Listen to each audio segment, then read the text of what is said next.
Terima kasih Tuhan, kami bersyukur Engkau ada di tengah kami. Dan biarlah kami duduk diam mendengar firman-Mu baik-baik. Tolong kami, Roh Kudus, tolong kami, sehingga tidak satupun dari kami yang hanya mendengar, tapi kami mengerti dan dengan setia melakukan firman-Mu. Karena setiap orang yang melakukan firman Tuhan, hidupnya pasti diubahkan Tuhan. Kami bersyukur, kami sambut firman-Mu dalam nama Tuhan Yesus. Haleluya. Amin. Puji Tuhan, silakan duduk.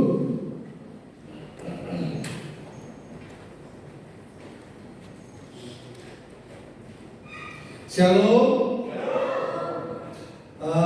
Bagaimana kabarnya semua? Biasa. Masih ingat saya nggak ya? Tapi sebelumnya saya mau tanya seberapa? Coba kita berdiri dulu. Seberapa banyak engkau yang mengasihi Tuhan dan percaya kepada Tuhan? Lambaikan tanganmu. Katakan, aku percaya Yesus. 1, 2, 3. Sore ini aku diberkati Tuhan. 1, 2, 3. Dan aku mau maju 2 kursi. 1, 2, 3. Ayo maju. Satu kursi tidak apa-apa ya, menawa gitu. Ayo sedikit maju aja yang belakang, maju ya. Masa kalah sama orang dunia itu ya. Kalau berbagi sembako, rebutan tempat paling larang dewe, betul. Sampai injak-injakan loh. Sampai di depan tuh kalau orang rebutan sembako paling depan. Nah ini bukan hanya sembako, ini makan rohani, makan kekal, yaitu firman Tuhan. Siap dengan firman Tuhan, amin? Nah, oke. Sebelumnya saya mau tanya, mungkin ada Bapak Ibu Gembala yang mana? Oh, Bapak Gembala, puji Tuhan, terima kasih untuk kesempatannya. Mungkin ada ketua youth-nya? Yang mana ada? Oh, masih kamar mandi. Oh, youth ketua youth. Oke, puji Tuhan. Saya harus tanya dulu saudara ya, supaya tidak salah orang. Suatu saat saya pernah menghadiri sebuah ibadah, ya, yang khotbah ini orang yang sudah tua, gitu ya. Terus orang yang sudah tua ini mengkhotbah ini, saya nggak khotbah, saya berdoa, saya mendengarkan. Terus orang khotbah yang tua ini bilang begini, manggil seseorang yang duduk. Kamu, maju kemana? Orang itu berdiri. Terus jalannya pelan. Sini, jangan pelan-pelan, cepat. Kita agak cepat. Setelah itu berdiri di depan sini dan cuma bilang, itu Bapak Gembala ya? Langsung banyak, merasa malu, maaf Pak Gembala, ternyata Pak Gembala. Sampai, cepat sini, jangan pelan. Oh ternyata Pak Gembala ya. Nah, puji Tuhan, sudah lama sekali saya dari sini ya, kira-kira berapa tahun? Ya nggak apa-apa kalau saudara lupa, saya nggak apa-apa, yang penting nggak lupa Tuhan Yesus. Ya, nah biasanya saya nyampaikan firman Tuhan, saya ada pantunnya, ya. Biasanya saya ada pantunnya, dengerin baik-baik. Malam tiba, mentari meredup, melewati jalan setapak di Gunung Kelut. Yesus mati supaya kita hidup, pengorbanannya menebus kita dari maut. Haleluya. Apa lagi ya? Beli bensin 1 musim, mengukir cinta manis di dalam hati. GBPS Embong Kaliasin, Tuhan Yesus hadir dan berkati. Ya, saya kalau nyampaikan firman Tuhan ya begini bentuknya ya. Jadi tidak mau saya terlalu serius ya, saya rasa nggak serius, santai. Yang penting firman Tuhan itu dimengerti, dinikmati, dilakukan. Sudah katakan amin. Nah, saya beri judul renungan yang akan saya berikan adalah Kristus Bait Suci Sejati. Ini bicara tentang posisi dan motivasi. Jadi ada 2, posisi dan motivasi. Di dalam Lukas pasal 21 ayat 5 sampai 6, saya bacakan. Nanti saudara juga ada gilirannya. Ya, saya bacakan demikian. Ketika beberapa orang berbicara tentang bait Allah dan mengagumi bangunan, makanya saya garis bawahi, saya beri warna merah. Mengagumi bangunan itu yang dihiasi dengan batu yang indah-indah dan dengan berbagai-bagai barang persembahan, berkatalah Yesus, apa yang kamu lihat di situ akan datang harinya di mana tidak ada satu batu pun akan dibiarkan terletak di atas batu yang lain. Semuanya akan akan diruntuhkan. Ini sebuah nubuatan dan itu terjadi tahun 70 Masehi. Jadi benar Yerusalem dikepung, dihancurkan, bait suci juga dihancurkan. Jadi kira-kira 40 tahun setelah penyaliban Yesus.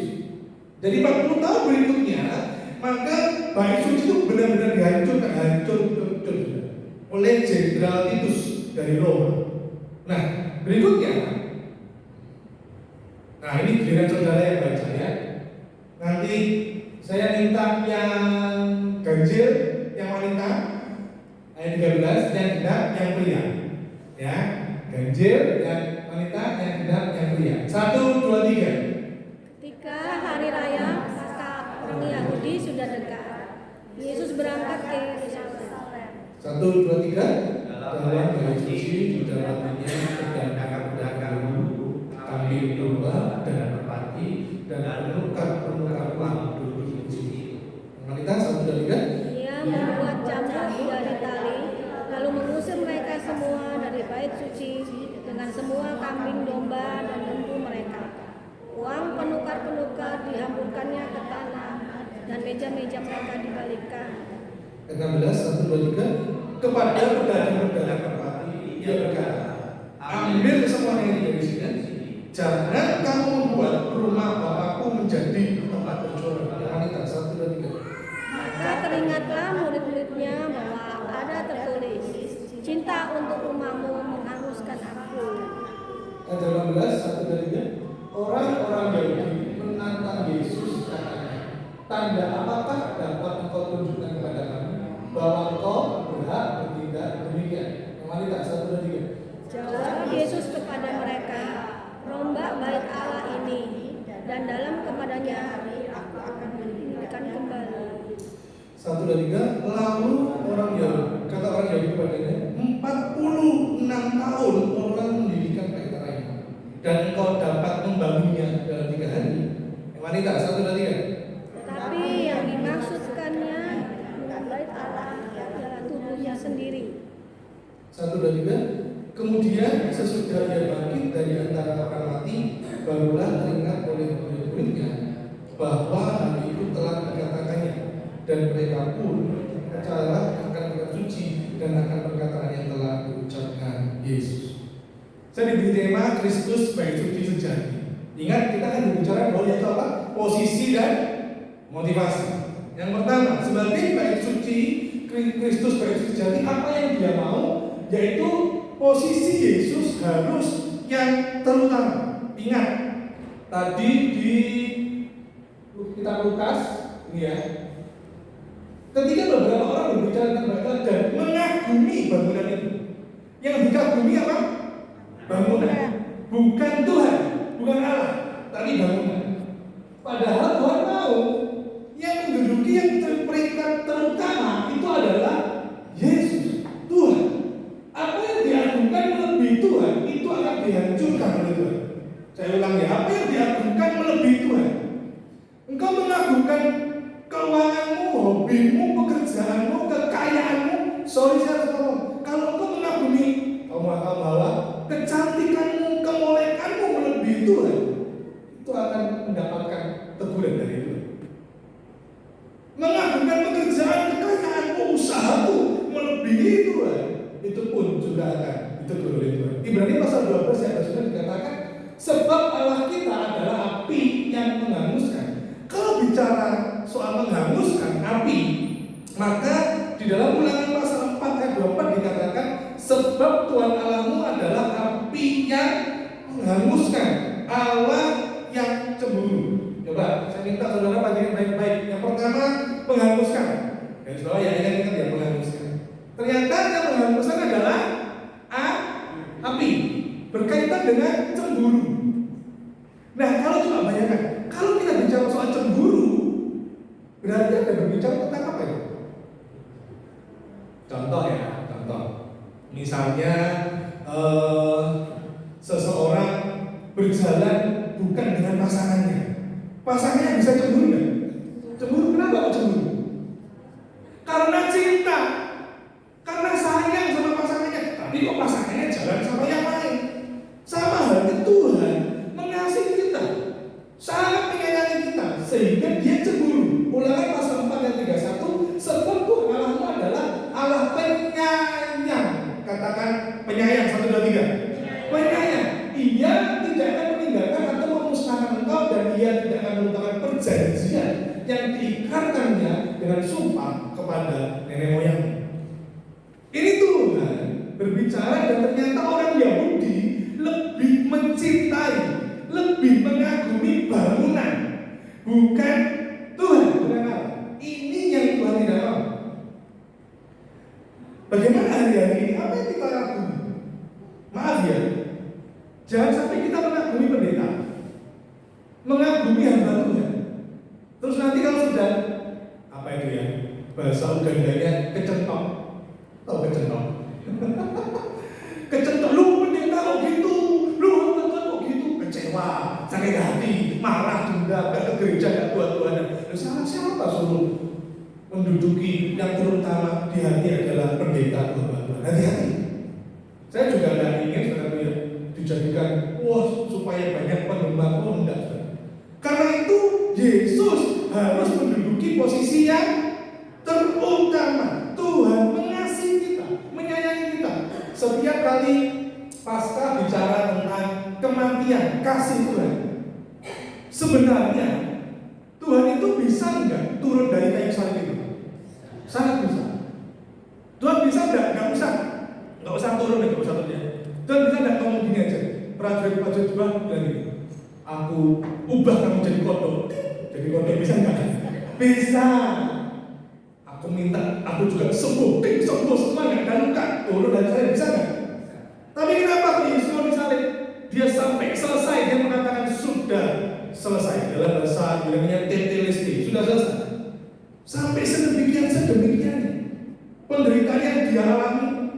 Kalau kita pernah lihat film bagaimana dia dicambuk dengan cambuk Romawi yang berduri, begitu kena tulangnya langsung ditarik, tercapik dagingnya, terus mahkota duri ditancapkan.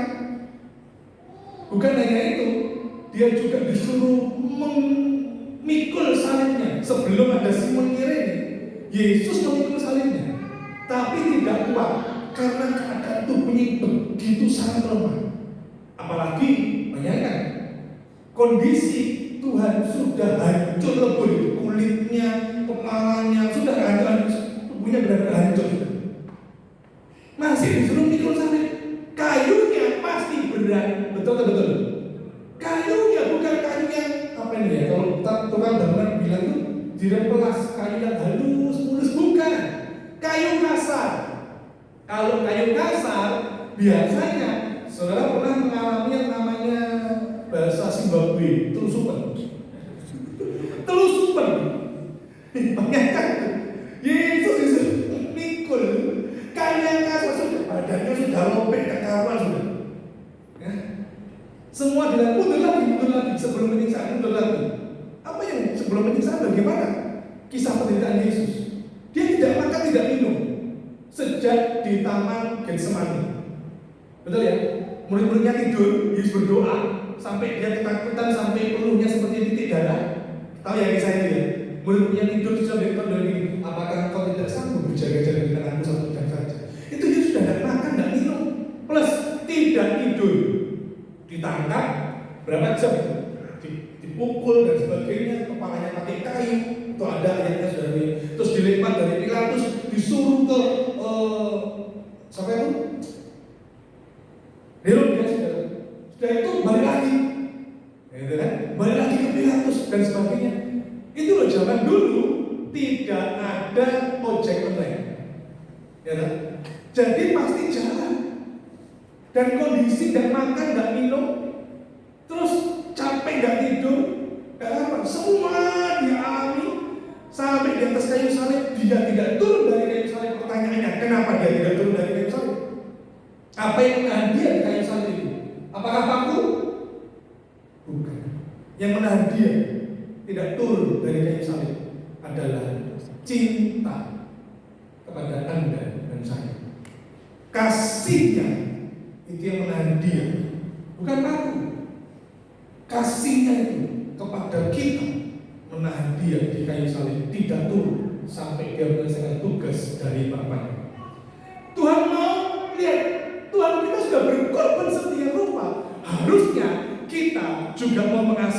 menempatkan Dia sebagai yang terutama dalam hidup kita. Amin.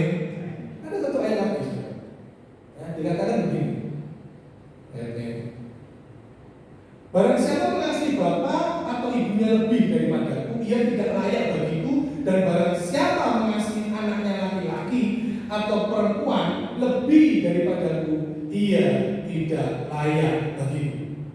Artinya bukan berarti wah kita tidak menghormati orang tua kita ya, terus kita memberontak kepada mama-mama kita, bukan begitu. Artinya siapapun itu yang menggantikan posisi Yesus di hati kita, maka dia sesungguhnya tidak, saya mengatakan tidak cinta mati kepada Tuhan.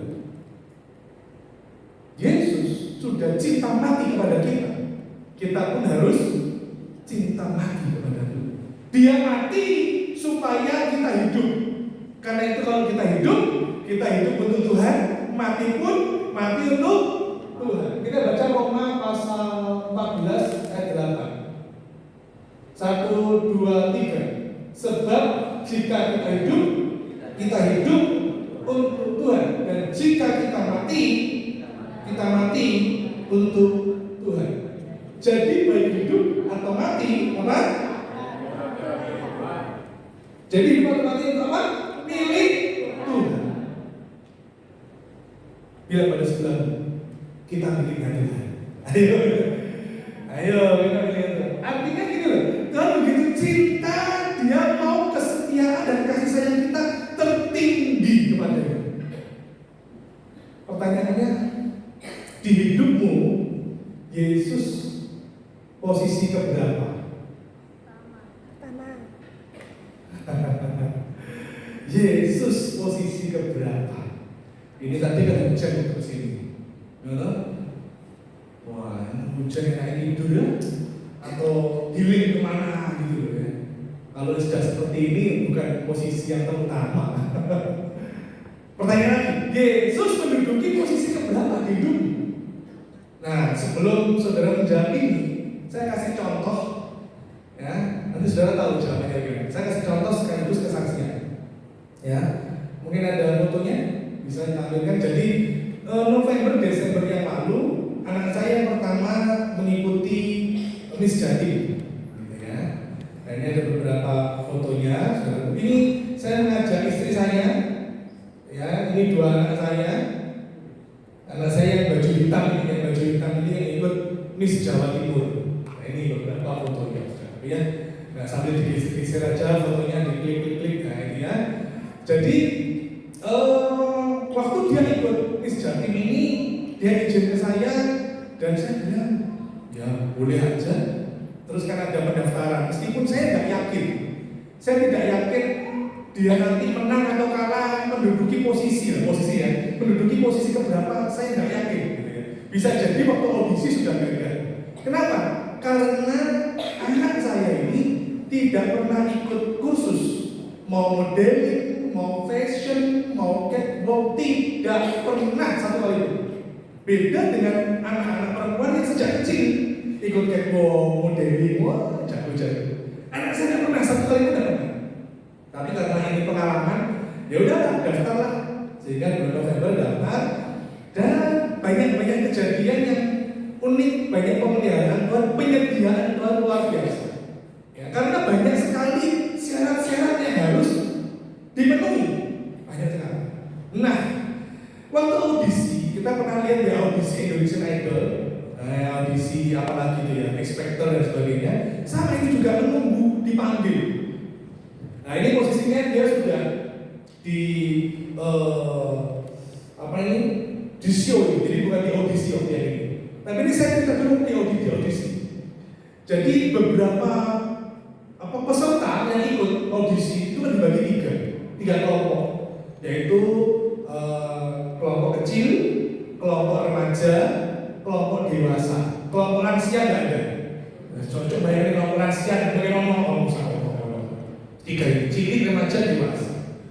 Nah, terus waktu nunggu di sana itu banyak, yang pesertanya banyak. Bahkan ada yang membawa guru. Jadi sambil menunggu dipanggil, ada lenggak-lenggok dari sana ke sana. Gurunya bilang, ini enggak tangan enggak gitu, kakinya begini. Jadi itu bawa guru.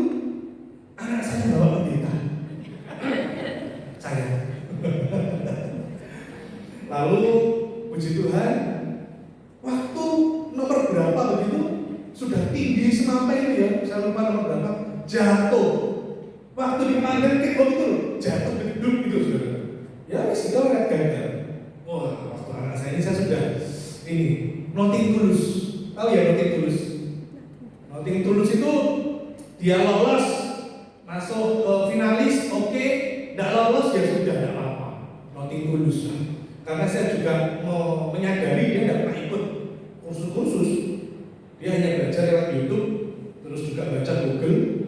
Nanti pertanyaannya bagaimana, arahnya kemana, soal Jawa Timur dan sebagainya. Nah, saya nothing tulus. Lolos, haleluya. Tidak lolos, puji. Dia kita ada loh yang nothing tulus. Dia kita ada. Sudah tahu saya yang nothing tulus. Perjanjian lama.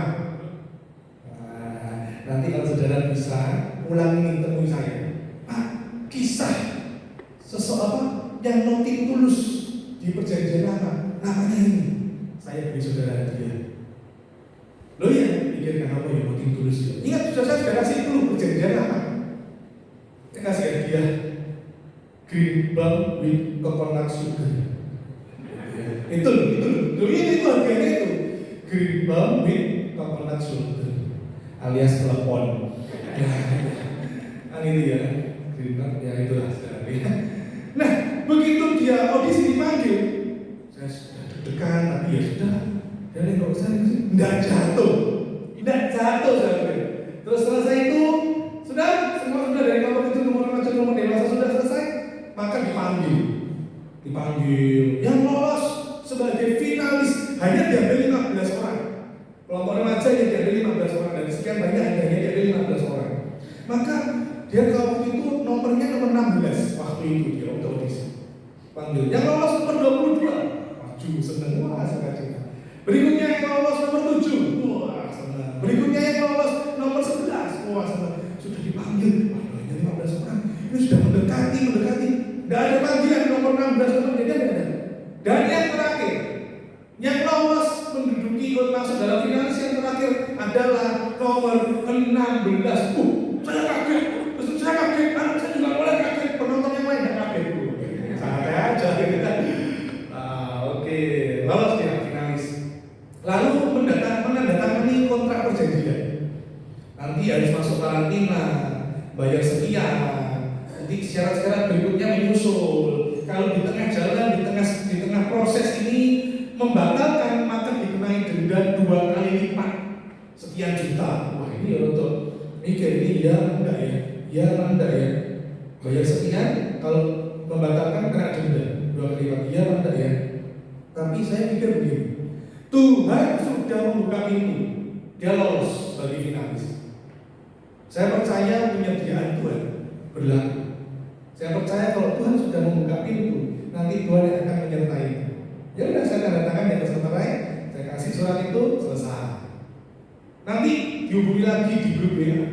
Berapa hari berikutnya, beneran saudara ya, ada syaratnya, yaitu memakai sepatu high heels. Para wanita punya high heels? Berapa tingginya? 7, ada yang lain? 5 ada yang lain lebih tinggi lagi? 9. Wah, luar biasa ya 9. Ya, atau mungkin yang 12 itu sambil memakai pohon mangga gitu ya. Ini syaratnya pakai high heels 15 cm. Tinggi. Kami di rumah tidak punya sepatu high heels. Ya opo ini. Dan itu mahal. Ada sih di online, tapi ngomongin show besar gitu loh ya. Di ballroom ini show besar. So di YouTube sudah cek di YouTube ada siarannya. Show besar masa pakai sepatu yang murah, tapi kalau yang bagus juga mahal. Tuhan itu menyediakan. Tiba-tiba ada yang WA saya, hari ini kosong. Oh ya kosong, saya tidak kemana-mana. Ayo ikut ke Galaxy Mall. Dan ternyata sama orang ini ke Galaxy Mall dicarikan sepatu. Ingat, sepatu di Galaxy Mall, bukan pasar Soponyono. Meskipun dari satu toko di Galaxy Mall tidak ada, ke toko yang lain tidak ada. Sampai akhirnya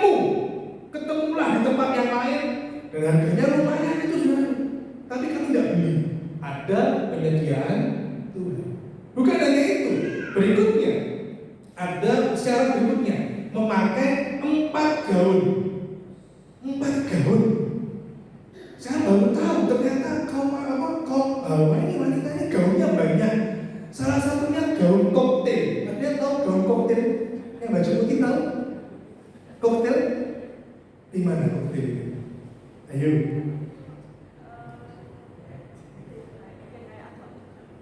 Oke, saya pikir koktail itu minuman gitu ya. Ternyata bukan. Tadi ada salah satunya pakai gaun koktail itu ada. Ya, fotonya ada. Dan 4 gaun, kita ini cari-cari informasi penyewaan gaun, bukan seperti gini loh bajunya. Benar-benar bukan ini, yang satu ini gaun koktail ini. Ini gaun koktail. Tadi ada 4, yang satunya gaun koktail, satunya gaun ini. Itu gaun nyewa, yang paling murah 2 juta. Yang paling murah, ada yang mahal 5 juta. Lah 4 gaun berapa? 20. Udah merek. 20 juta. Nyopo ya? Ingat, Tuhan sudah buka pintu, pasti disertai Tuhan. Sama kalau yang tadi ada yang WA saya, sekarang ada yang WA istri saya. Kami disuruh datang ke butiknya. Ini seorang desainer fashion, dia memang kerjanya di situ bagus-bagus gaunnya. Dia bilang begini, wes milio gaunnya yang mana? Ini berapa? Kita nyewanya berapa? Loh, tidak usah nyewa, gratis. Bawaan, pakaian, loh itu kami duluan. Ini gaun, gratis. Pokoknya dibalik. Tapi dia bilang ini syaratnya satu, yaitu waktu show besar ini di ballroom itu, saya desainernya harus ikut. Tuhan itu hebat ya. Dia tidak hanya menyediakan barangnya, tapi sang desainernya disuruh ikut. Kenapa disuruh ikut? Karena dia yang tahu cara memakaikan itu, dia tahu. Beda dengan kita kalau pria pakai jas selesai, kancing selesai. Tapi gaun-gaun begini susah, rumit. Ada yang di sini, yang di sini dan sebagainya. Nah, gitu ya. Nah, singkat cerita dari 15 finalis maka diambil 10. Hanya 10. 15 besar itu disaring di show besar, tersingkir 5, diambil 10. Dari 10 diambil juara 1, 2, 3. Coba ada videonya. Silakan.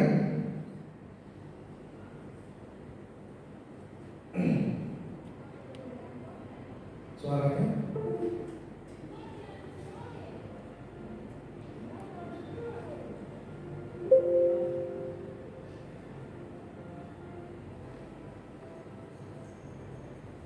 Suaranya tidak mentok begini.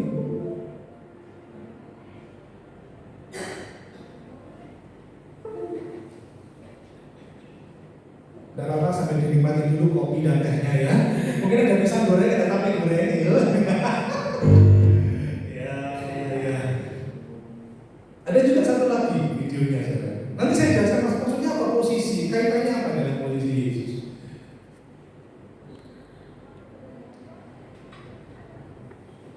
Oke, tidak apa-apa kalau volumenya sedikit. Jadi anak saya masuk di jajaran top 10, itu ada belakangnya top 10. Tapi Pak juara 1 enggak, juara 2 enggak, juara 3 enggak. Enggak apa? Enggak juara 1, 2, 3. Enggak tahu dia menduduki peringkat ke-6 atau ke-7 tidak disebutkan. Pokoknya masuk top 10. 10 besar itu luar biasa, enggak pernah ikut kursus tapi bisa top 10. Hanya bermodalkan giat berlatih di rumah. Saya juga ingat dia di rumah itu jalan ke sana, pakai bis, ya. Tapi bisa top 10. Dari bukan hanya itu saja, tapi juga ada satu video lagi. Jadi dari semua 15 peserta tadi dipilih 5 orang yang memiliki bakat terbaik. Dari 5 orang dipilih hanya 1 menjadi juara bakat. Nah videonya mana? Satu lagi ada video. Nah jadi dari 15 orang ditentukan ada 1 talent, yaitu 5 orang posisi terbaik kalian itu. Dan anak saya mendapatkan predikat sebagai juara best talent. Itu semua karena Tuhan Yesus. Haleluya. Oke, terima kasih. Tidak apa-apa. Tidak usah terjebak sampai kilometer sudah. Sampai kilometer sampai kilometer.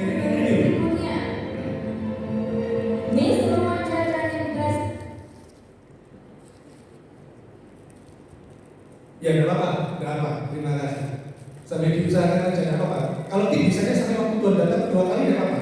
Ya, ditanyakan aja. Oke, pertanyaannya sekarang. Balik lagi. Saya nggak tahu peringkat posisi ke-6 atau ke-7. Saya nggak tahu karena dari disebutkan hanya masuk top 10. Ya, banyak ceritanya panjang. Ada banyak kisah-kisah unik, kisah-kisah lucu ya. Bagaimana penyediaan banyak. Cuma berhubung waktu saya belum bicara soal motivasi. Ya. Balik lagi pertanyaan. Yesus posisi berapa dalam hidupmu? Satu. Salah. Duh, kok salah, Pak? Salah. Balik lagi pertanyaan. Yesus posisi berapa dalam hidupmu? Pertama. Satu pertama. Saya jawab dengan pantun, dengan baik. Ya. Dari Lamongan pergi ke Batu. Cakep gitu, semangat. Dari Lamongan pergi ke Batu. Cari kuliner enak, akhirnya ketemu. Jangan jadikan Yesus nomor 1. Jadikan Yesus segala-galanya bagimu. Amin. Jangan jadikan Yesus nomor 1. Jadikan Yesus segala-galanya bagimu. Karena kalau Yesus nomor 1, suatu saat ada yang nomor 2, nomor 3 bisa tergeser.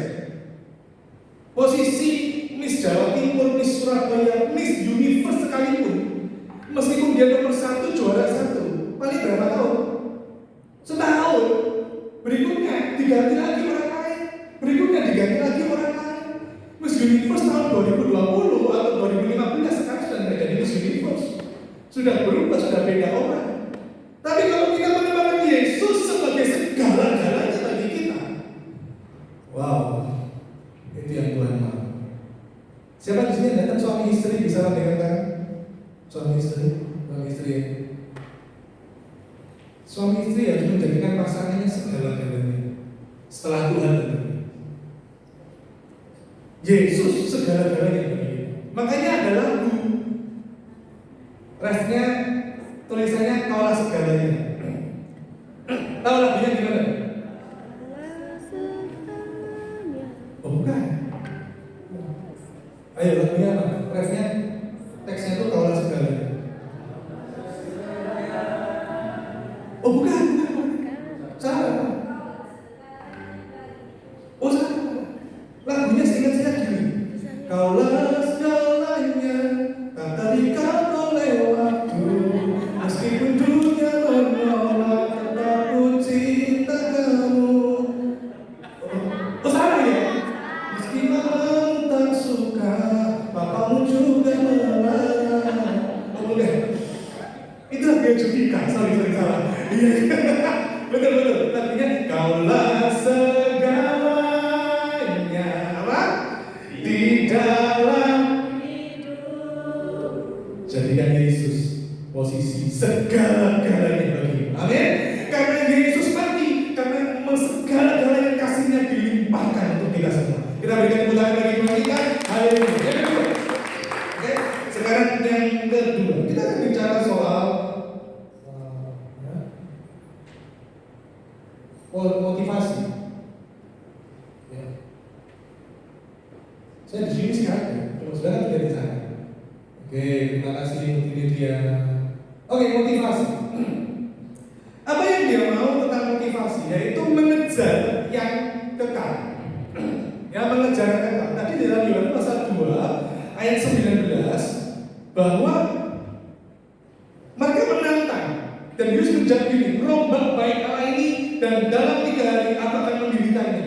Kitab Yohanes sangat luar biasa, bagus sekali. Kita tidak bingung, apa maksudnya dalam 3 hari akan mendirikan. Ternyata Yohanes pasal 2 ayat 20 dikatakan, lalu kata orang Yahudi 46 tahun orang mendirikan bait Allah dan engkau dapat membangunnya dalam 3 hari. Ayat 21, tetapi yang dimaksudkannya dengan bait Allah ialah tubuhnya sendiri. Kristus bait suci sejati.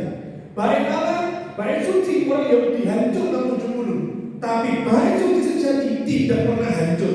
Dia hidup, dia bangkit, hidup selama-lamanya. Itulah Tuhan saudara dan saya. Amin. Haleluya. Pada hari ketiga, aku akan Maksudnya adalah Yesus mati itu selama 3 hari setelah itu bangkit. Lalu muncul pertanyaan ini penting saudara, karena ada orang luar, mana Yesus itu mati 3 hari, kok hanya 2 hari? Matinya apa? Jumat. Kira-kira jam 3. Firman Tuhan mengatakan kira-kira jam 3. Bangkitnya Minggu pagi, karena para perempuan subuh-subuh, pagi-pagi datang ke kubur itu, dan ternyata kubur itu kosong. Berarti kan hanya 2 hari. Betul ya? Nah, saudara, ini orang yang begitu nggak ngerti. Beda, jangan disamakan waktunya Yahudi dengan Indonesia, itu beda. Karena begini saudara, contoh ini sekarang jam 6 lebih 5 menit. Ini hari apa? Di Israel, orang Yahudi sudah minggu. Kok bisa? Ya memang perhitungannya begitu. Di sana itu, di Israel. Jadi Israel itu perhitungan hari berubah pada waktu jam 6 sore. Itu berubah. Ini sudah hari Minggu bagi mereka. Jam 6 sore sudah hari Minggu. Jadi coba saudara perhatikan tangan saya ini. Kalau saya kasih ilustrasi begini. Ini Jumat jam 3 begini ya. Jam 3. Ini Jumat masih Jumat. Tapi begitu Jumat jam 6, di sini masih Jumat, di sana sudah Sabtu, sudah hari kedua. Sabtu hari kedua. Begitu Sabtu jam 6 sore, di sana berarti hari Minggu, hari ke-3. Makanya cocok benar. Pada hari ketiga dia bangkit. Bahkan para prajurit cepat-cepat memastikan jam 3 sore. Ini sudah mati belum yang di sana ini? Dipastikan dengan apa? Cepat-cepat apa? Ditusuk lambungnya. Memastikan mati. Kenapa harus dipastikan mati? Karena mau jam 3 ke jam 6 itu cepat, hanya 3 jam. Dipastikan mati supaya apa? Cepat dikubur. Kenapa harus cepat dikubur? Karena kalau sudah jam 6, sudah hari Sabtu. Hari Sabtu itu sahabatnya Yahudi tidak boleh ngapa-ngapain. Jadi cepat-cepat diturunkan dari pesawat, cepat dimasukkan kubur itu terus langsung sudah dari hari Sabtu dahulu. Nah, Yesus pribadi yang mati dan bangkit pada hari ke-3. Nah, ingat, ini saya punya kalimat begini: waspada dengan pedagang berkedok rohani. Ini saya bahas dulu saudara. Jadi motivasi kita di dalam mengiring Tuhan apa? Ingat yang pertama tadi bicara soal apa? Posisi. Yesus segala-galanya bagiku, bagi kita semua. Yang kedua motivasi. Kita mengiring Tuhan dengan setia. Motivasinya apa? Mengapa? Tadi kita baca di ayat yang pertama tadi, Yohanes pasal 2 tadi, Yesus marah di bait suci. Kenapa Yesus marah di bait suci? Mengusir pedagang-pedagang itu. Oh ya Pak, karena mereka berjualan Pak di bait suci. Sehingga dia mengartikan begini, karena itu di gereja tidak boleh jualan. Kan gitu ya. Iya, di dalam gereja bukan toko, dalam gereja tidak boleh jualan, di luar boleh jualan. Tuh Pak, tapi pedagang itu di bait suci, jualannya di luar. Tapi Tuhan marah. Berarti kan tidak boleh jualan di luar gereja, di depan gereja. Bukan itu, salah. Yesus marah bukan tentang jualannya, tapi Yesus marah karena ada ketidakadilan, karena mereka memeras, mereka serakah, mereka menipu. Kok bisa? Karena begini saudara, pada waktu Paskah orang Yahudi itu tersebar banyak, tidak hanya di Yerusalem, tapi juga di luar kota, termasuk di Kirene. Tahu Kirene? Kita ingat ada Simon dari Kirene. Kirene Simon waktu memikul salib Yesus, tidak rencana dia memikul salib Yesus, dia pas lewat. Prajurit Romawi memaksa dia untuk memikul salib. Loh, memang dalam rangka apa Simon itu kok lewat situ? Karena Simon orang Yahudi, Simon Kirene, dia mau merayakan Paskah. Jadi waktu Paskah, orang Yahudi kumpul di bait suci. Nah, waktu kumpul di bait suci, mereka mau dalam tanda kutip ziarah, gitu ya, di bait suci, maka mereka harus membawa pertama uang untuk persembahan. Dan uang yang mereka punya Itu uang Romawi. Kenapa uang Romawi? Karena waktu itu Israel dijajah orang Romawi. Kan gitu ya. Nah, kalau mereka mau masuk bait suci, mereka harus memberi persembahan di bait suci pakai uang Yahudi. Paham? Jadi mereka punya uang Romawi, masuk bait suci harus berubah jadi uang Yahudi. Maka di depan bait suci ada money changer. Money changernya ini sangat-sangat serakah. Dia benar-benar memeras. Kalau mau tukar uang, wah benar-benar ngambil keuntungan setinggi-tingginya. Itu pertama soal uang. Yang kedua, umat Yahudi yang mau masuk bait suci bawa hewan persembahan untuk dipersembahkan. Nah, sebelum mereka masuk maka diperiksa oleh imam. Nah, ini tafsiran tadi. Imamnya ini kong kali kong sama pedagang. Tahu ya kong kali kong? Sejenis monyet yang gede. Oh kan? King salah ya? Ya pokoknya kong kali kong. Oh ini hewan udah cocok ini, cacat ini. Ini dia ada bulunya rontok. Kamu dari sana masuk. Wah ini hewanmu cacat ini. Ini loh kukunya belum dipedikur. Nah bisa nih, nggak masuk. Nah akhirnya bagaimana mereka yang dari luar kota sudah terlanjur di situ? Mau masuk dari situ tidak bisa karena hewannya cacat. Akhirnya gimana? Tuker ke pedagang hewan. Tentu imam sudah kali dengan pedagang hewan memberikan tarif yang sangat besar. Ini loh hewanku sempurna. Kalau tidak percaya kayak orang imam itu yang meriksa. Ya sempurna. Cari. Itu yang Tuhan marah. Ada ketidakadilan, keserakahan dan cekik leher. Bait suci dijadikan sarang penyangun. Matius pasal 21 ayat 13. Rumah doa itu dijadikan sarang penyangun. Nah itu yang Tuhan tidak mau lihat. Waspada dengan pedagang berkedok rohani. Sekarang gereja juga ada kedoknya rohani, labelnya pendeta. Jemaatku juga gitu. Banyak saudara. Hati-hati. Gereja kita orang percaya adalah gereja. Kita harus motivasinya tulus, murni, benar-benar setia mengiring Tuhan. Amin. Tidak ada alasan lain. Tidak ada pakai embel-embel motivasi lain. Tidak ada pakai. 100% motivasinya murni untuk Tuhan. Gereja banyak yang dari gereja dengan keuntungan, cari keuntungan, pelayanan mencarikan kehormatan, pengakuan. Ya, ibadah harus yang mewah, viral, kekinian. Wah, ya. Makanya saudara berjemaat di sini, apapun kondisi gereja ini tetap setia. Amin. Tetap setia. Khotbah yang dicari apa? Sekarang dicari yang lucu. Nubuat. Pokoknya yang menyenangkan telinga. Orang seperti ini mencari keuntungan, mencari kehormatan, pengakuan, mencari kenyamanan pribadi. Sesungguhnya motivasinya ada terselubung. Kedoknya Yesus, kedoknya rohani, ternyata dalamnya kedagingan. Hati-hati. Kita ini disebut murid sejati, harus tinggal di bait sucinya sejati. Dari 12 murid Yesus ada satu yang tidak sejati. Pengkhianat itu bukan murid yang jauh. Pengkhianat itu muridnya siapa itu? Yudas Iskariot. 3 tahun lebih tidur sama Yesus, dipeluk sama Yesus, lihat mujizat. Wow, ini kalau ibarat sekarang itu pendeta yang berkarisma, wah luar biasa, kayaknya dekat sama Tuhan. Hati-hati, posisi ingat ya, nomor 1, bukan pendeta menempati posisi segalanya dalam hidup kita, bukan gereja, tapi Tuhan. Amin. Motivasinya harus murni, cinta kita kepada Tuhan gimana? Apakah kita mengasihi Tuhan dengan motivasi yang murni? Pasca ini saya mau mengetuk hati saudara. Jangan hanya pas Natal saja, pasca itu juga penting.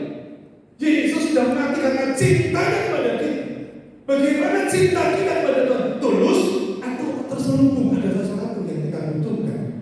Kalau diberkati, oh haleluya. Kalau berkatnya tidak datang, hidup kita susah dengan pergumulan. Aduh, tidak selesai. Tetap tulus mengasihi Tuhan. Saya ingat dulu waktu pacaran.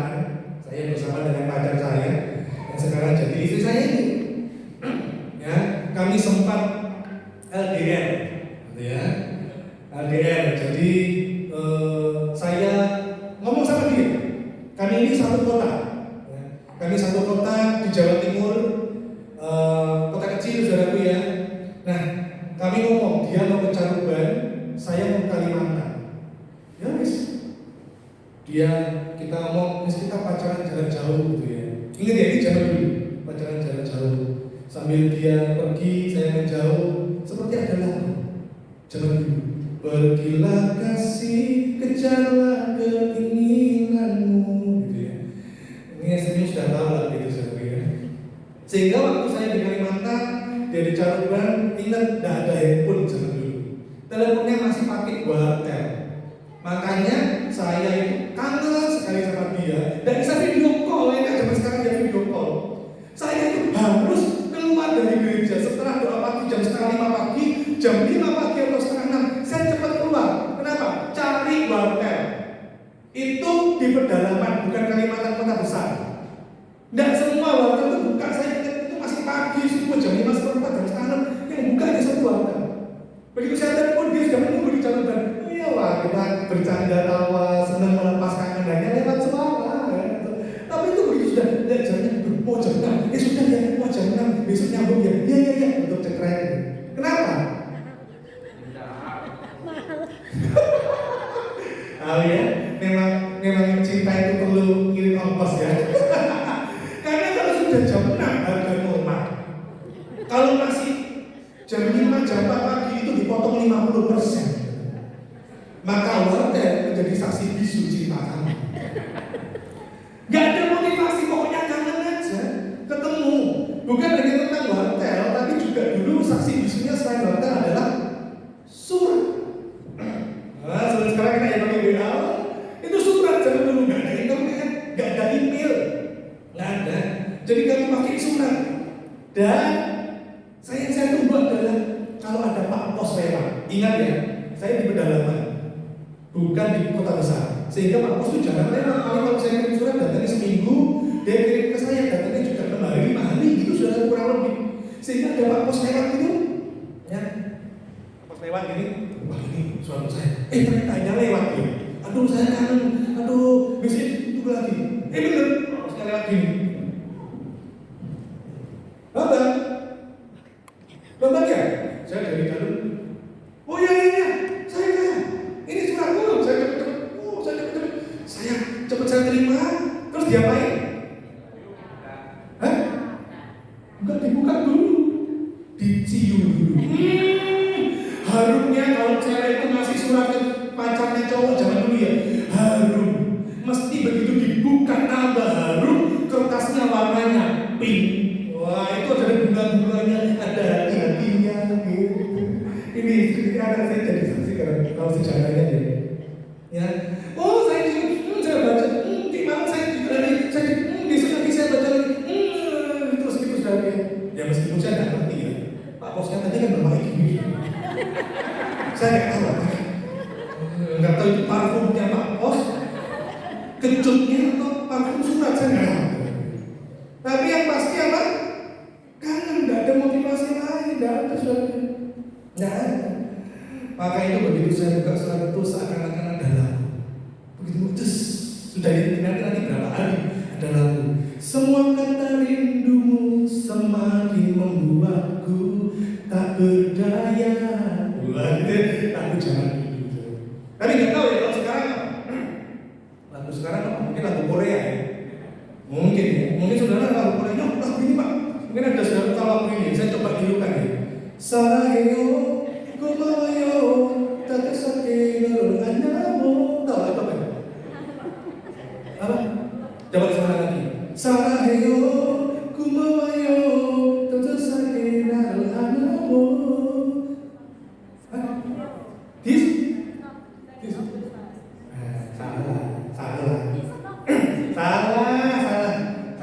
Salah semua. Itu lagu rohani saudara. Lagu rohani saya lanjutkan ya kan. Lagunya ini. Saraheyo, kumawayo, tatusakina anawo. Ketika ku percaya mujizat itu nyata.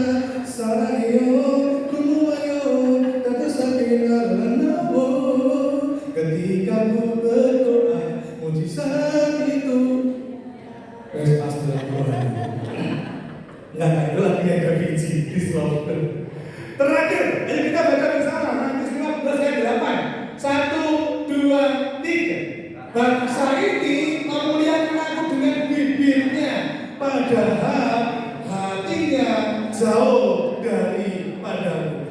hati-hati motivasi kita, Tuhan melihat hati kita.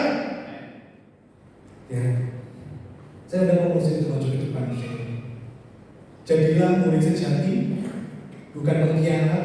Murid sejati menempatkan Yesus segala-galanya. Murid sejati tinggal di bait suci sejati. Murid sejati motivasinya tulus, tidak ada yang lain.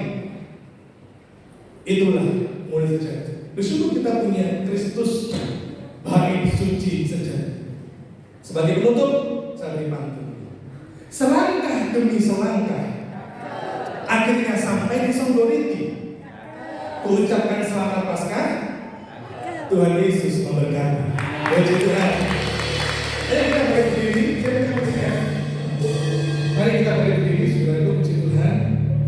Terima kasih Tuhan. Kami bersyukur. Sungguh Tuhan saya. Terima kasih. Haleluya. Kami bersyukur kau ada di sini. Bait suci sejati.